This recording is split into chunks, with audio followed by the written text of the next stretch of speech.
Hello everyone, আমি অনিশা। আরেকটা নতুন মিনি ব্লগে তোমাদের সকলকে স্বাগত। আজকের ভিডিওটা একটু অন্যরকম হবে, তার কারণ আজকে আমি অন্য কিছু নয়, আজকে আমি আমার মায়ের হাতে, যেটা আমি ভীষণ খেতে ভালোবাসি, সেটা হচ্ছে আমার মায়ের হাতে ডিম বিরিয়ানি বা এগ বিরিয়ানি। তো মা কীভাবে এই রেসিপিটা করে, খুব সহজ পদ্ধতিতে রেসিপিটা মা বানায়, একেবারে ঘরোয়া পদ্ধতি। তো সেটাই তোমাদের সাথে শেয়ার করব। যদি তোমাদের এই রান্নাটা ভালো লাগে তাহলে তোমরা অবশ্যই আমার ভিডিওটাকে লাইক, কমেন্ট আর সাবস্ক্রাইব করতে আমার চ্যানেলটাকে কিন্তু ভুলো না। তো চলো এবার দেখা যাক মা কিভাবে এই ডিম বিরিয়ানিটা রান্না করছে। আচ্ছা, তুমি যে আজকে যে ডিম বিরিয়ানিটা রান্না করছো, তো তুমি এখন কি কি করলে সেটা যদি একটু বলো।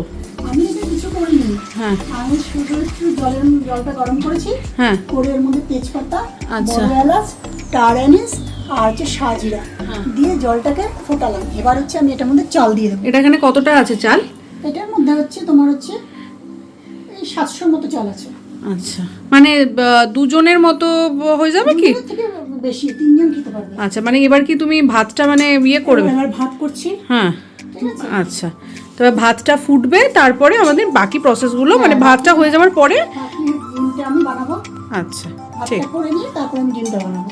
আচ্ছা, সাদা তেল দিয়েছি, দিয়ে এবারে পেঁয়াজগুলো দিচ্ছি। আচ্ছা, পেঁয়াজগুলো দিয়ে আমি এবার বেরেস্তা বানাবো। ঠিক আছে, বেরেস্তা করে নিয়ে তারপরে আমি ডিমটাকে ভাজবো। আমাদের ভাতও তো অলরেডি রেডি হয়ে গেছে, এখানে হ্যাঁ, ভাতটাও ভাত রেডি হয়ে গেছে। ভাত হয়ে গেছে। আচ্ছা, তো এটা লাল লাল করে ভাজা হবে, মানে বেরেস্তা যাকে বলে, তো বেরেস্তা হচ্ছে। এটা করতে কতক্ষণ সময় লাগবে? মিনিমাম 8 ঘন্টা সময় লাগে, বেশিক্ষণ লাগে না। মানে যদি ইনগ্রিডিয়েন্টস গুলো হাতের কাছে থাকে তাহলে 8 ঘন্টার মধ্যে হয়ে যায় এটা করতে। ঘরোয়া টাইপের তো বেশি সময় লাগে না। আচ্ছা, আর এখানে তুমি মোটামুটি কিছুটা পেঁয়াজ তুমি অলরেডি দিয়ে দিয়েছো, তো এখানে মোটামুটি কটা পেঁয়াজ নিয়েছো তুমি এখানে? এখানে আমি 3টে পেঁয়াজ নিয়েছি, মোটামুটি মাঝারি সাইজে 3টে পেঁয়াজ। আচ্ছা, ঠিক আছে। আচ্ছা, ডিমগুলোতে নুন হলুদ মাখানো হচ্ছে। তো ডিমগুলো আগের থেকে, ডিম আর আলু আগের থেকেই সেদ্ধ করা ছিল, তো এবার এটাকে নুন হলুদ মাখিয়ে এবার ওই তেলে ভাজা হবে। যে তেলে কি বেরেস্তা করেছো সেই তেলেই কি ভাজবে? আচ্ছা, সেই তেলেই ভাজা হবে, তো ঠিক আছে। আর এখানে কি আমরা সাদা তেল ইউজ করছি তো? আচ্ছা, আলুটা একটু ভেজে নিয়ে তুলে নেবো। তুমি এর আগে কোনো স্টেপ করে ফেলোনি তো? যেটা কোনো স্টেপ করে ফেলোনি তো?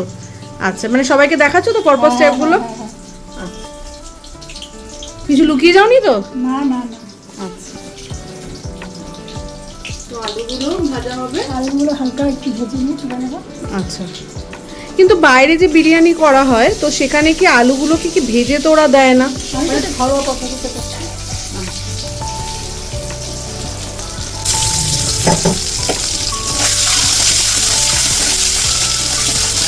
ততক্ষণ আমি সাদা তেলের মধ্যে পেঁয়াজ, আলু, ডিম ভেজেছি। এবার আমি একটু ঘি অ্যাড করছি, করে একটু গোটা গরম মশলা ফোড়ন দিচ্ছি।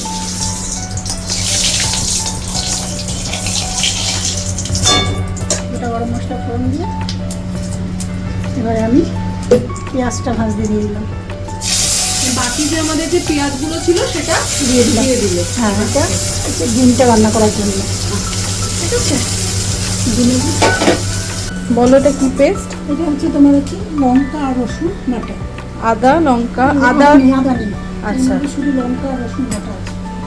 আর এবারে আমি এর মধ্যে একটু পেঁয়াজ বাটা দিয়ে দিলাম।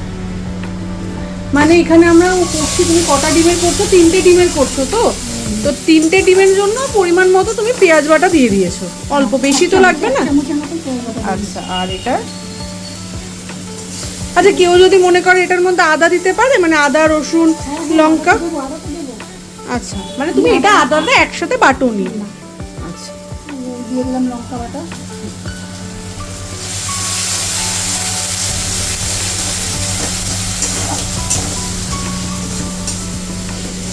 এবার দিচ্ছি একটু আদা বাটা। এটা আদা বাটা দিচ্ছ তো? এবার এটাকে নাড়তে হবে। এবার একটু নুন দেবো, হলুদ দেবো। এবার কি দিচ্ছ? এটা আমি দিচ্ছি বিরিয়ানি মশলা। আচ্ছা, আচ্ছা, এটা কি আমাদের বাজার চলতি কি? না না না, এটা আমি সব রকম মশলা দিয়ে ঘরে পেস্ট করে দিচ্ছি। আচ্ছা, মানে শুকনো খোলায় ভেজে তারপরে এটা আমি গুঁড়ো করে রেখে দিয়েছি।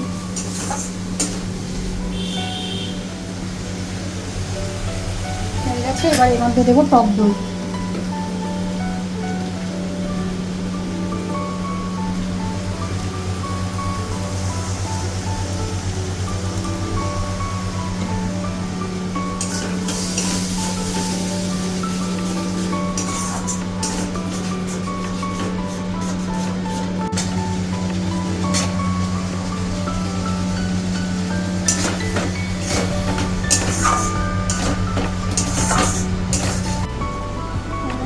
মিষ্টি দিয়ে দিলাম, সামান্য একটু মিষ্টি। আচ্ছা, এইটাতে যেরকম কেওড়া জল, গোলাপ জল বা মিঠা আতর এগুলো কি তুমি কিছু ইউজ করবে? না, আমি গোলাপ জল, কেওড়া জল কিছু ইউজ করবো না, শুধু একটু মিঠা আতর ইউজ করবো। আর তুমি কি কোনো ফুড কালার দেবে এটার মধ্যে? না, ফুড কালার দেবো না। নামিয়ে আমি একটু শুধু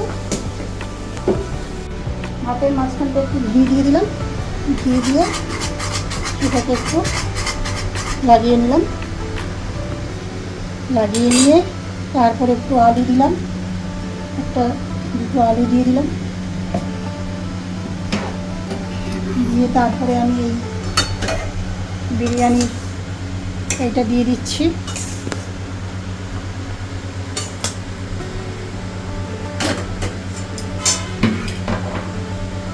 দিয়ে সম্পূর্ণ ভাতটাকে আমি করে দিলাম, দিয়ে আমি আবার ভাত ঢেলে দিলাম, ভাত ঢেলে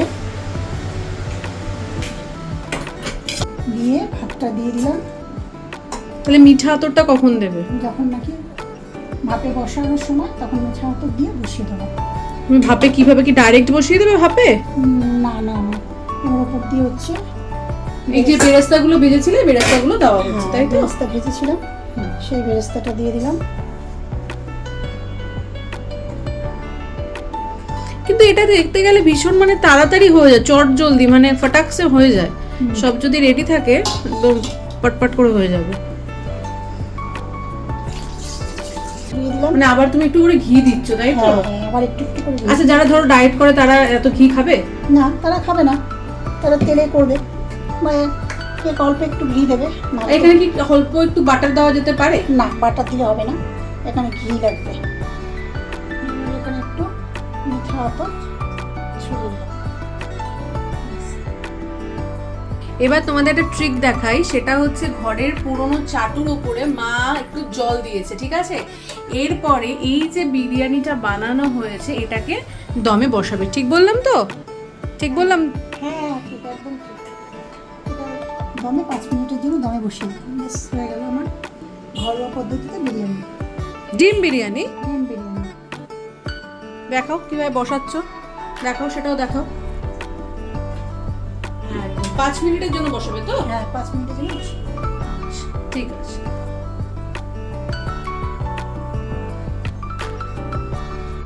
রেডি হয়ে গেছে আমাদের most awaited egg biryani.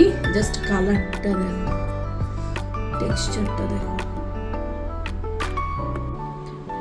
Ready হয়ে গেছে এগ বিরিয়ানি, আর সাথে মা বানিয়েছিল ভেটকি মাছ দিয়ে একটা প্রিপারেশন, এটাও তোমাদের সাথে খুব তাড়াতাড়ি শেয়ার করব। তো আজকের ভিডিওটা তোমাদের যদি ভালো লাগে প্লিজ আমার চ্যানেলটাকে লাইক করে দিও, কমেন্ট করে দিও, আর সাবস্ক্রাইব করতে একেবারেই ভুলো না। আজকে আসি, আবার দেখা হবে অন্যদিন। টাটা।